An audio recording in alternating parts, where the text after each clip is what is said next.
Brett McKay here, and welcome to another edition of the Art of Manliness podcast. The ancient Greeks and Romans thought a lot about what it means to live a virtuous life. They believed that good character was essential for achieving both individual excellence and a healthy, well-functioning society. For this reason, they also thought a lot about whether virtue could be taught to citizens, and philosophers put this thinking into practice by attempting to educate the moral ideals of leaders. My guest, Professor of Philosophy Massimo Pigliucci, explores what the Greco-Romans discovered about the nature and teachability of virtue in his new book, The Quest for Character. Today on the show, Massimo and I discuss how the ancient Greeks and Romans defined virtue and what it meant to them to live with arete, or excellence. We then look at case studies of philosophers who tried to shape men into being better leaders, including Socrates teaching Alcibiades, Aristotle tutoring Alexander the Great, and Seneca mentoring Nero. Massimo explains how these field experiments turned out and the takeaways they offer on the question of whether virtue can be taught. We end our conversation with the ancient insights that have been confirmed by modern research that can help us become better people. After the show's over, check out our show notes at aom.is/teachvirtue.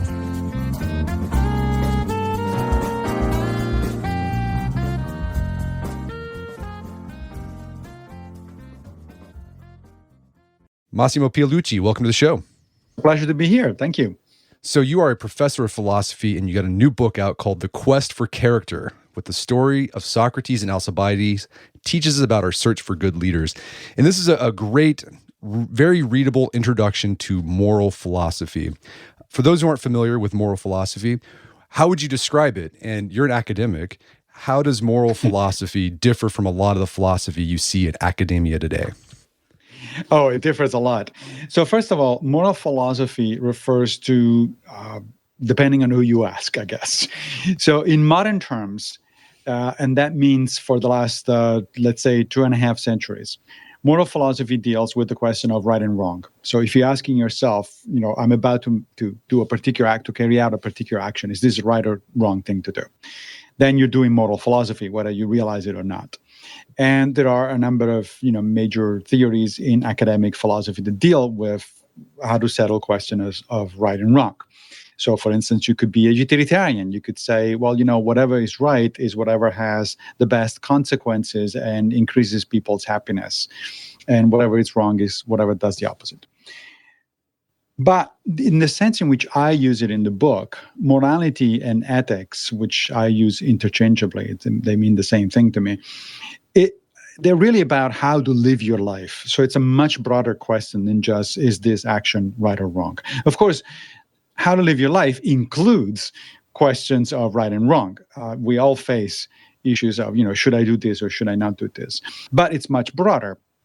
For the ancient Greco-Romans, ethics or morality, which is really the Latin translation of the Greek word for ethics, means, what kind of priorities should I have in life? What is important? What is not important? How should I behave with respect to other people? And how should I behave with respect to myself, in a sense? What are my priorities? Why am I doing what am I doing? Why were the Greco-Romans, the Greeks and the Romans, so concerned with these questions? Particularly, we're going to talk about this today, particularly in regards to leadership. I think everybody's concerned with these questions, but the Greco-Romans really put a lot of thought into it, in a sense. And that's one of the reasons why they're still so relevant to us today. Often people ask me, why bother going back, 2 millennia or 2.5 millennia? Don't we, things have changed in the meantime. Don't we do things differently? And the answer to that is, well, yes and no. We do things differently, as in, we have a lot of science and technology that the Greco-Romans certainly did not have. Aristotle would be stunned by the way in which you and I are communicating right now, for instance. However, in terms of human nature, in terms of what we want and what we don't want, what we aspire to and what we want to stay away from, things haven't really changed that much. We're still going after the same things, and we're still afraid of the same things. And that is why the Greco-Romans are still relevant, because they thought a lot about this. They were not the only ones, of course.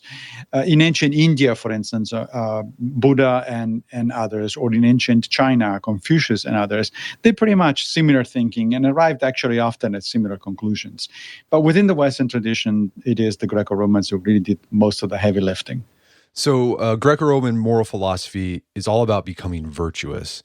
For these Greco-Roman moral philosophers, what did virtue mean? Because I think their idea of virtue is different from our popular idea of virtue today.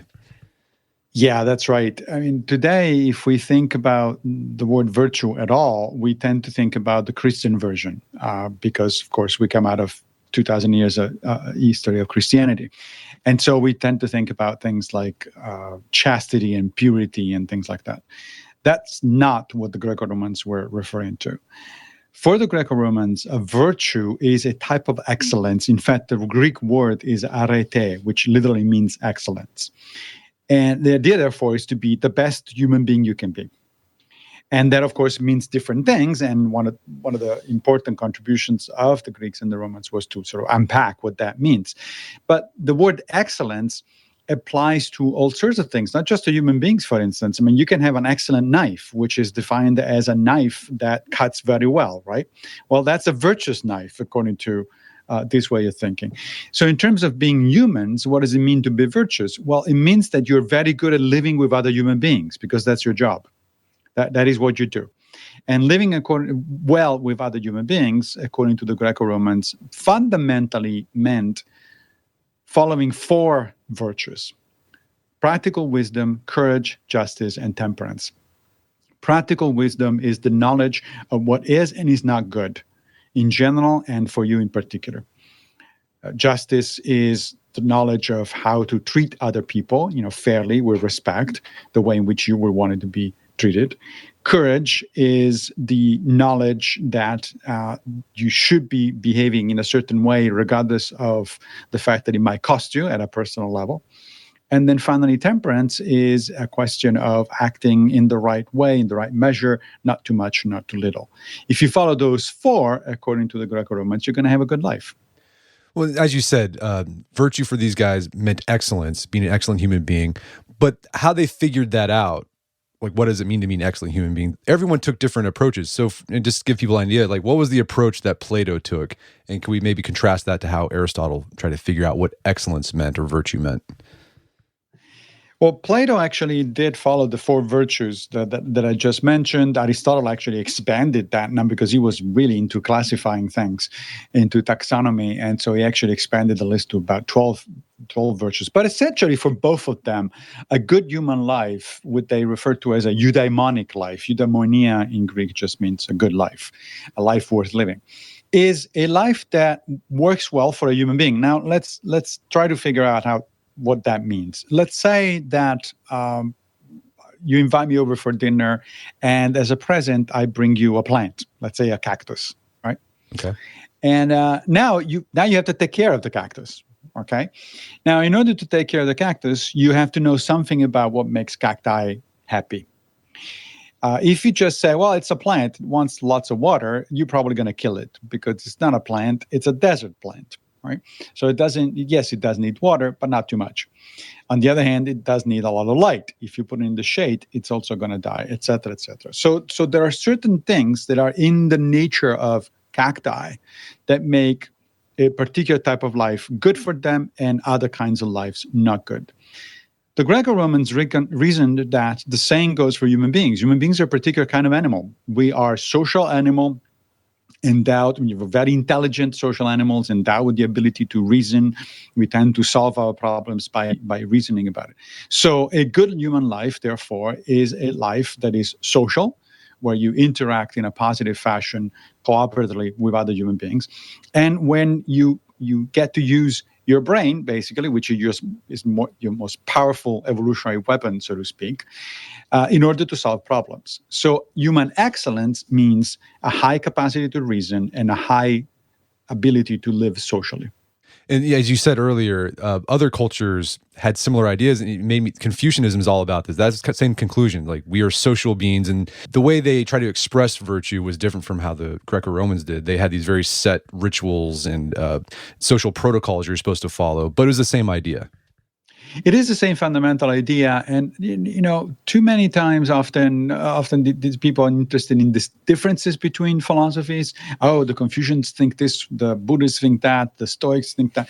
Yeah, there are obviously differences, but what I think is more interesting, in fact, are the similarities, because if the same idea occurred to different people across the globe and in different centuries, maybe there is something to that idea. And so this notion that we ought to behave in a virtuous fashion, meaning cooperatively with other people, be nice to other people, be cognizant of the fact that we are a society that for where the individuals depend on others in order to not only survive but actually thrive.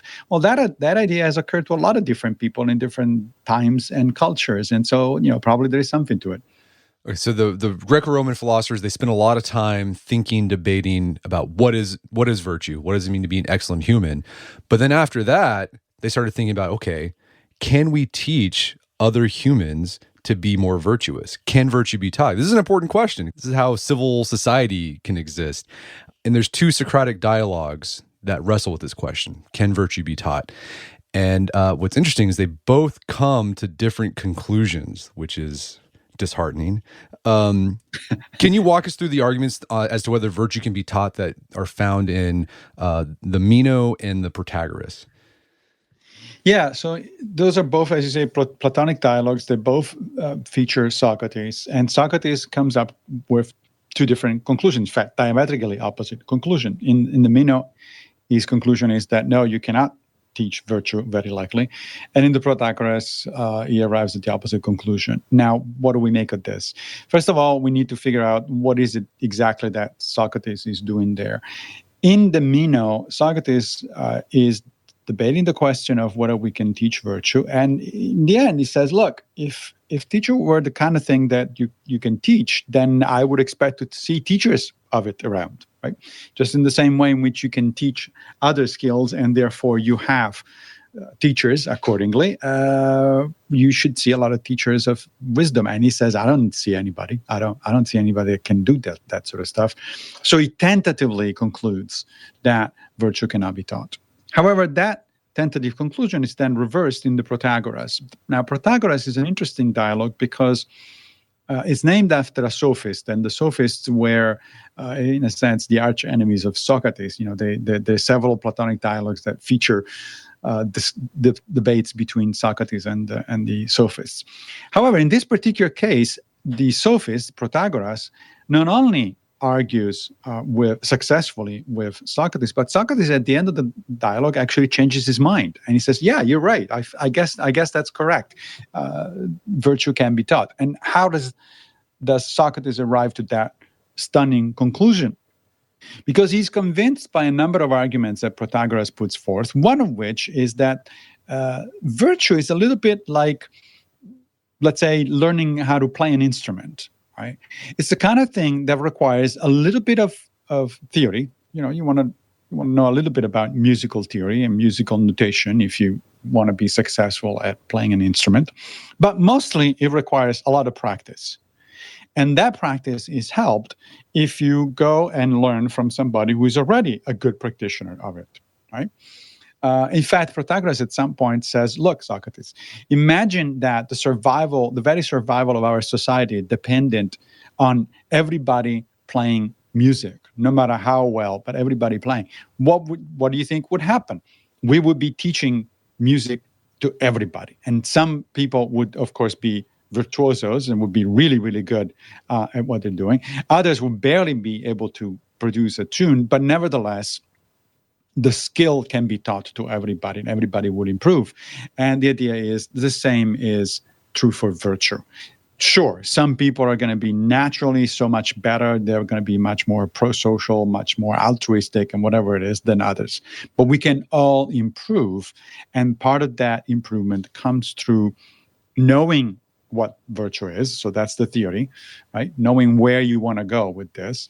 But mostly it comes out of hanging around people like Socrates, who are actually already very virtuous. And you can learn from just observing them and following them and imitating them in a sense. So the thing about Greco-Roman moral philosophers was that it wasn't just theory for them. They didn't just talk about these things in the agora. They actually tried to put the theory into practice. And same thing happened with Socrates. And you use the relationship between Socrates and an Athenian playboy/politician named Alcibiades to explore this idea of whether virtue can be taught. So in the Protagoras, Socrates is like, yeah, virtue can be taught. We're going to see this in action with Alcibiades. Why is Alcibiades such a great case study in whether virtue can be taught or not? I think Alcibiades is a great case study because it is, in the end, a failure, a big failure. And we learn often more from failure than from success. Socrates did succeed in teaching virtue to other people. I mean, you can see not only in the Platonic dialogues, but also in dialogues by another friend of Socrates, Xenophon, that he actually does succeed in a number of cases. But with Alcibiades, he failed spectacularly, and he knows why he failed. And so there is this wonderful dialogue, the Alcibiades Major, which is attributed to Plato, although we don't really know whether Plato wrote it or not.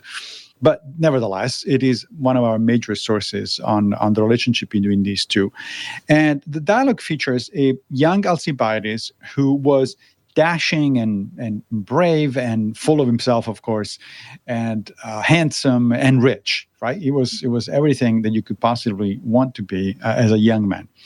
And he goes to Socrates and says, look, I want to be a leader in Athens. I want to really make an impact here, make a difference. But I understand that I need help. And I need help from somebody like you, like my mentor, like Socrates. So the two start talking about it. And Socrates tries to figure out what kind of ideas Alcibiades has in mind. And at the end of the dialogue, the conclusion is stunning because Socrates says, I'm sorry, Alcibiades, you just don't have the stuff that it takes. If you are going to do what you want to do, if you want to become a leader in Athens, this is going to be a disaster. And the reason it's going to be a disaster is because you don't care enough about virtue. You don't care enough about the common good. You really care only about yourself. You are, self-aggrandizing narcissist, essentially, in modern terminology. And of course, it turns out that Socrates was right. Alcibiades ignores his advice and goes on anyway and to lead Athens during the Peloponnesian War. And it is, in fact, a disaster. Alcibiades, I'm surprised that Alcibiades' life has not been the subject of a movie so far, because it was really incredibly interesting. And he lived in one of the most interesting times in the history of ancient Greece. But nevertheless, he did exactly what Socrates predicted. It was a complete disaster that cost a lot of Athenian lives and eventually the defeat of Athens in the Peloponnesian War.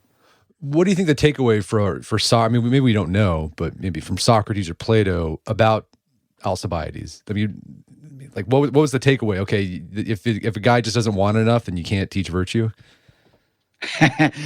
Right. So the idea is not dissimilar to what any modern teacher in any subject will tell you. If somebody doesn't want to be taught, there's nothing you can do about it. There's not much you can do about it. If the person is open, if the person is at least interested in genuinely learning something, then there is absolutely something you can do. Then you can definitely teach people. But if there is a mental closure, it's just not going to happen. Look, the best time to start teaching somebody virtue and in general sort of how to live properly in a human society is when they're very young, very, very young, right? Which is one of the unfortunate tragedies of modern society. We don't teach moral philosophy. We don't teach how to behave to our kids. By and large, we teach them a lot of other stuff, but not really anything about ethics in the sense of how to live in a human society. Once you get to the age of Alcibiades, or in your 20s, let's say, or even later, there is not much there left to do, unless the person wants to improve, unless the person is in fact convinced that something needs to be done. It's a question, Aristotle famously said that virtue is, by and large, a question of habit. You get into it, and then because you do it over and over and over, it kind of eventually becomes second nature. But guess what? The best time to learn a habit, either in a good sense or in a negative sense, is when you're a kid. If you get used to things, then you'll do it. Let me give you a completely different example that has to do not with virtue, but let's say with physical activity, right? For years, I just wouldn't want to listen to when people would tell me, you need to get to the gym and start doing some exercise. Like, no, because I wasn't exposed to that when I was a kid. I was not introduced to that way of thinking. It took me years of experience and self-reflection and all that, and finally say, you know what, I don't like this thing, but I guess I need to do it because it's good for me. And now I've been doing it regularly for a long time. But it came out of me, not out of somebody else telling me, this is good for you. I wouldn't listen. It took me quite a bit of time to get around to that idea. But if somebody had taught me when I was a kid, that would have been a completely different thing. And that is why, unfortunately, again, we do not spend enough time teaching our kids about these kind of things. We're going to take a quick break for a word from our sponsors. And now back to the show.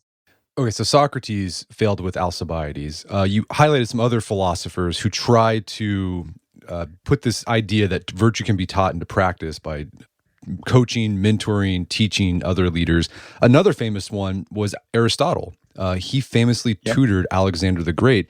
When did that relationship start? And do you think Aristotle was successful in teaching virtue to Alexander? Well, the relationship between Aristotle and Alexander started fairly early, although not as early as it would have been ideal. I think Alexander was 16 or something like that, 16 or 17, when he was being taught by Aristotle.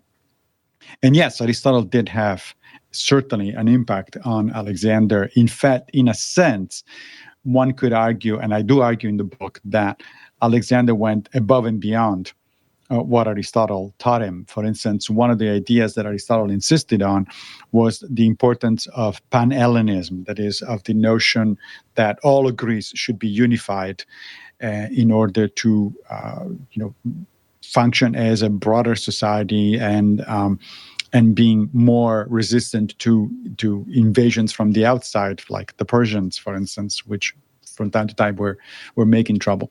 Well, Alexander took that idea and ran with it. He actually conceived of unifying the entire planet under his banner, and that is, in fact, a major motivation for building his empire. Now, of course, we today wouldn't go about unifying humanity by building an empire. Presumably, we wouldn't think that that's the right way to do it.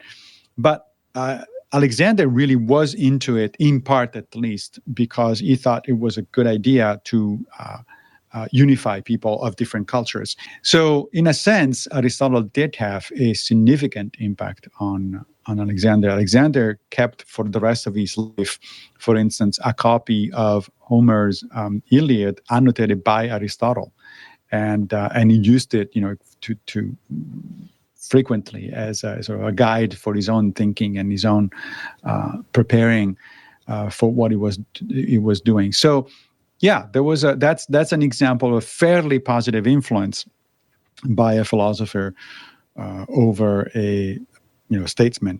The problem there too, however, is that I think that was a little too late again, because by the time Aristotle got to Alexander, Alexander had already been bred to be a conqueror. He had already been bred to be, the heir of his father to the Macedonian throne, and so he already had a way of looking at things that would have been pretty difficult for Aristotle to dramatically alter. Okay, so on that case study, kind of successful with Alexander. Yeah. You highlight another one. It's a Roman Stoic philosopher, and this is in your wheelhouse. You write a lot and research a lot about Stoicism. Seneca was an advisor to Nero. Tell us about that relationship. And because you point out Seneca, he was a Stoic philosopher, but he was kind of a mixed bag when it came to living up to his ideals in terms of his politics and even his philosophy. Why is that? And then how did Seneca go about teaching Nero? That's another interesting story in and of itself. I mean, Seneca, yes, as you just pointed out, was a Stoic philosopher who certainly did not live up to the full expectations of a Stoic, but he was also very aware of it. He was, in fact, in a sense, humble about it. He wrote to his friend Lucilius at some point, "Look, don't come to me for advice. I'm just as wretched as anybody else. I'm trying to do my best, but it's not like I can teach anybody. I'm just as sick as anybody else, and I'm just trying to do my best." So he actually was very aware of his own limitations in a sense, which is more than you can say for a lot of people, I would argue. Yeah. Now, in terms of Nero, the standard story is that Seneca completely failed. In fact, that he was complicit in some of Nero's crimes during his regime, etc. But that's not quite. That's a little simplistic. The reality is, as often is the case, it's a little bit more complicated.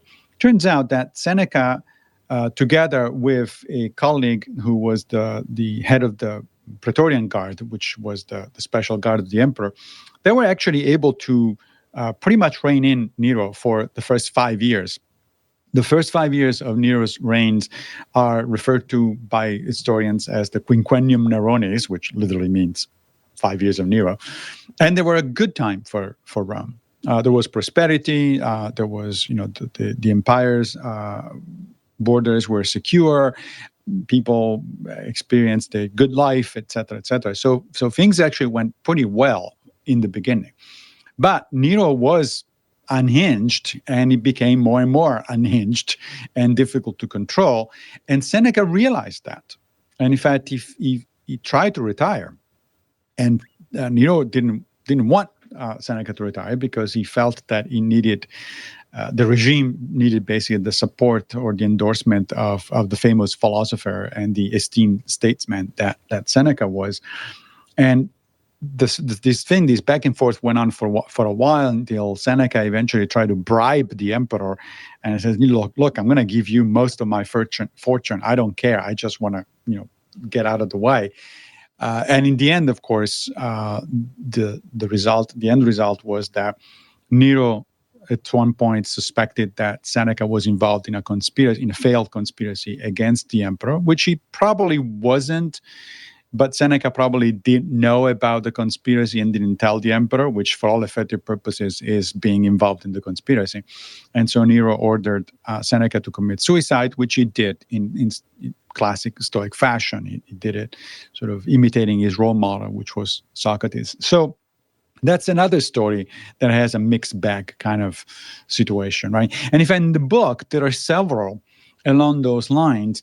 And the bottom line, the end message there is like, look, if you want to try to teach somebody else, doing it rather late in his life, it's not a good idea because it's not likely to succeed. The success stories in the book tend to come from people who themselves want to improve, want to become better persons. They want to practice philosophy in their lives. And so one classic example there is Marcus Aurelius, one of the famous Roman emperors, right?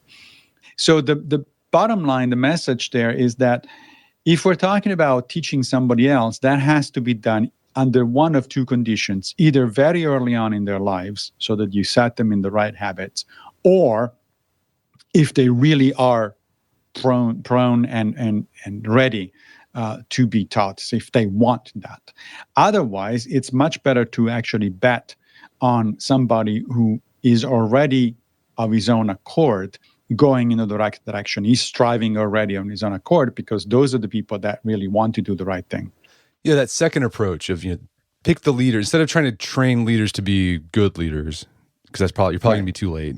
The idea is you pick people to be your leaders who are already philosophers, and this is like the idea. This goes back to Plato in the Republic. He had this idea: we want to pick the philosopher kings to be our leaders. Right. Now, remember that of course, philosopher at the time in this particular context doesn't mean somebody like me with a PhD in philosophy who does academic, scholarship. It meant somebody who lives philosophy as a practical life, right? So philosophy is the art of living. So a philosopher, it's very easy to laugh at condescendingly at Plato and say, oh yeah, sure.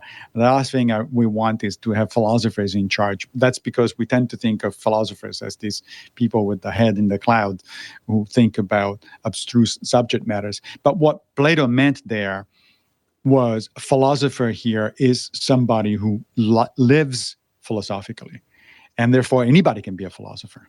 It doesn't require a PhD. Yeah, so you gave the example. Marcus Aurelius is an example of that. This is a young man. He was philosophizing since he was a boy, and he carried that on through his adulthood. Right, and another example, which I also describe in the book, is Cato the Younger. who was a Roman senator and arch enemy of Julius Caesar. And Cato was not a philosopher in the academic sense of the term. He never wrote a book about philosophy. He wasn't, spending his time thinking about abstruse matters. What he was doing is he was living the life of a Roman senator and statesman, and he was trying to do it with integrity. And in fact, he was so famous for that if in Rome somebody, slipped up and was doing something not quite right, often the excuse would be, well, not everybody can be a Cato. So Cato was such a well-known role model that people would say, it's only Cato can be that good. I'm not Cato. So that's another good example of somebody who tried to live by his principles, that tried to live philosophically and largely succeeded. So, but there's also cases where it didn't succeed, right? Like Socrates wasn't a politician per se. I don't think he'd call himself that. He was a philosopher, but he did have an influence on the state, right? And it's why he got executed, because the state thought he was causing too much trouble. And that's one of the problems when you try to live philosophically. Sometimes it doesn't end well for you. Yes, unless you're an Epicurean, because if you're an Epicurean, then you close yourself into your garden with your friends and forget the rest of the world. So you're fine. Yeah, you're right. You have a good point there. But then again, we're talking about intentions. We're not talking about outcomes. We don't control outcomes. Of course, there's no guarantee of succeeding, right? You can be the best person in the world, you can have the best intentions and even very good skills, and nevertheless, you're not going to succeed because the external circumstances are such that success becomes impossible. I mean, Socrates, we have to remember in historical terms, Socrates was living most of his life during the Peloponnesian War, which was a disaster for Athens, which went on for decades, which cost a lot of lives and resources and so on and so forth. And he lived not only during the period of democracy, but also during the period of the 30 tyrants, which, as the name implies, was not a particularly bright and happy period for Athens. So the external circumstances are always going to be, certainly to a large extent, determining the outcomes, right? But what we can do is to try our best. And that is why the figure of Socrates is so important still 2.5 millennia after his death. I mean, yes, he did die, but he died, in a sense, on purpose. Right? He knew that he could escape. His friends had bribed the guards in prison, and it was pretty normal for people who were condemned to death to just disappear at the last minute and move to another city and be fine. He didn't want to do that. His position was one of principle. He said, I lived well and I thrived under the laws of Athens for most of my life. What am I going to do now that those laws are turned against me? I'm just going to quit because I don't want to play by the rules anymore. So he set an example, essentially, right? And it's a difficult example, of course, to follow. This is a high level example, but then again, that's why we remember Socrates and not a lot of other people. Okay, so the lessons from the Greco-Roman moral philosophers that virtue can be taught. If you try to do it too late in life, it's going to be probably too late. But are there any insights from, say, modern cognitive science or modern psychology that we can combine with the insights from Greco-Roman philosophy to figure out, how can we help people be better people? Yes, there are. Interestingly, again, another reason why the Greco-Romans is so important is because they got a lot of stuff, not everything, but I got a lot of stuff right that modern cognitive science, modern psychology actually, in fact, confirms and, of course, expands on. Obviously, the Greco-Romans didn't carry out systematic experiments on, randomized samples of people and all that sort of stuff. But a lot of what modern psychologists are learning about virtue and about wisdom and about character, it actually does reflect the intuitions of the Greco-Romans. For instance, one thing that does work, according to modern psychologists, in order to improve your character, is to pick role models. If you when you have to make a decision, if you imagine in your mind somebody who you regard highly, looking over your shoulders, you're more likely to make the right decision. And that person that you imagine could be somebody you actually know, like your grandmother, let's say. It could be a fictional even role model, or it could be somebody you don't know but you know of and that you admire. The point is, you do that exercise mentally whenever you're making a big decision. You ask yourself, well, what would Socrates do? And the empirical data show that you're more likely to do the right thing. Well, that technique of picking a role model is certainly a Stoic technique. It's certainly something that Aristotle would have approved. Another thing that we know that works is active self-reflection. So things like keeping a philosophical journal. We mentioned Marcus Aurelius. He's famous because of the Meditations, right? His book that he wrote, but he did not write it as a book for publication. This was his personal philosophical diary. He put down his own thoughts that were meant to help him carry out some continuous self-analysis and self-criticism in the process of improving as an individual. Turns out, modern cognitive behavioral therapy will tell you that actually is a very effective technique to keep that kind of journal. And in fact, even to keep it in the way in which Marcus was keeping it. That is, for instance, one of the odd things from the point of view of a modern reader about the Meditations is that it is written in the second person. So Marcus writes to himself, but he writes as if he were writing to a friend. You did this, or you did not do this, right? Now, why the hell is he doing that? A modern cognitive therapist would tell you, well, the reason for that is because he's trying to keep some distance, some cognitive distance between his own actions and the fact that he wants to learn from his actions. So if he were to write in the first person and using very emotional language, he would simply get caught up into the emotional component of what he was doing and not learn much from his experiences. Instead, he's using very neutral, very analytical language, and he's using the second person. And those tricks actually work. They're very good.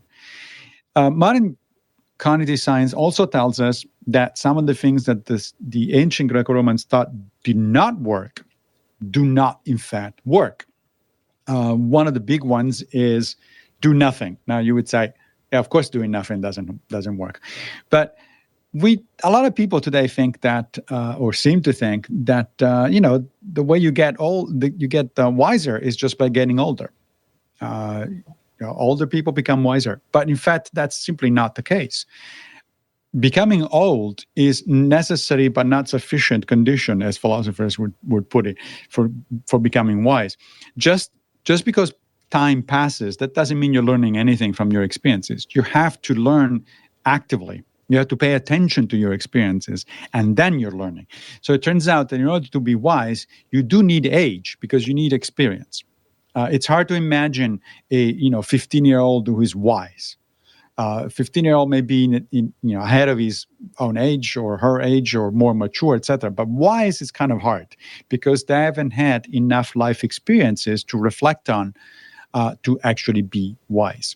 But then again, I'm sure you, like myself, know a lot of people in their 50s, 60s, or 70s who are definitely not wise because they have experience, but they didn't pay attention to it. So not doing anything, not reflecting critically on your own experiences, not learning actively from what you're doing, it's certainly problematic. It gets in the way of developing wisdom. And I think something else that the Greco-Romans got right that's being confirmed by cognitive psychology, you highlight research by a guy named Miller. We had him on the podcast. He wrote a book called The Character Gap.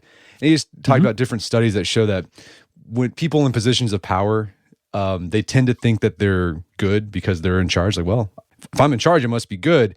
The Greco-Romans be like, Socrates be like, well, no, you might be in charge. It doesn't necessarily mean you're a good person. So that's where that self-reflection comes along, having role models to kind of put you in check. Like, I guess the Renaissance or medieval philosophers would call it a mirror, right? You want a mirror that you can look into to see what you really are. That's right. And another kind of mirror, which again was very much at the forefront of the minds of the Greco-Romans, and it is confirmed by research like the one that Christian Miller wrote about, is friendships, good friends. Right? So what helps you improve is, in fact, hanging around the right people. This is probably not very surprising, right? It's what your mom probably told you when you were a kid. Just be careful who you hang around with. But it does work. If you hang around people who are not good, who are not virtuous, who are not trying to improve themselves, then you're probably going to slide down into dangerous territory. While on the other hand, if you surround yourself with people who are at least as good or even better than yourself, and they're trying to strive to go in the right direction, then you will as well. So who you frequent is very important. And I took this to heart. I mean, at some point a few years ago, I started looking at the kind of people I was hanging around, and I saw, okay, some people are really in that category, others not so much. And I need to make decisions. I need to figure out, do I really want to do certain things or hang around certain people? Because if it's not good for either me or them, as it turns out, then why are you doing it? Well, Massimo, this has been a great conversation. Where can people go to learn more about the book and your work? Well, it's easy. There is a site called MassimoPigliucci.org, and everything about my work, my podcasting, my essays, and my books is there. Fantastic. Well, Massimo, thanks for your time. It's been a pleasure. It has been a pleasure. Thanks for having me. My guest today was Massimo Pigliucci. He's the author of the book, The Quest for Character. It's available on Amazon.com and bookstores everywhere. You can find more information about his work at his website, MassimoPigliucci.org. Also, check out our show notes at aom.is/teachvirtue, where you can find links to resources and we delve deeper into this topic. Well, that wraps up another edition of the AOM podcast. Make sure to check out our website at artofmanliness.com, where you can find our podcast archives, as well as thousands of articles written over the years about pretty much anything you think of. And if you'd like to enjoy ad-free episodes of the AOM podcast, you can do so on Stitcher Premium. Head over to StitcherPremium.com, sign up, use code Manliness at checkout for a free month trial. Once you're signed up, download the Stitcher app on Android or iOS, and you can start enjoying ad-free episodes of the AOM podcast. And if you haven't done so already, I'd appreciate if you take 1 minute to give us a review on Apple Podcasts or Spotify. Helps out a lot. If you've done that already, thank you. Please consider sharing the show with a friend or family member who you think will get something out of it. As always, thank you for the continued support. Until next time, it's Brett McKay. Remind you not to listen to the AOM podcast, but put what you've heard into action.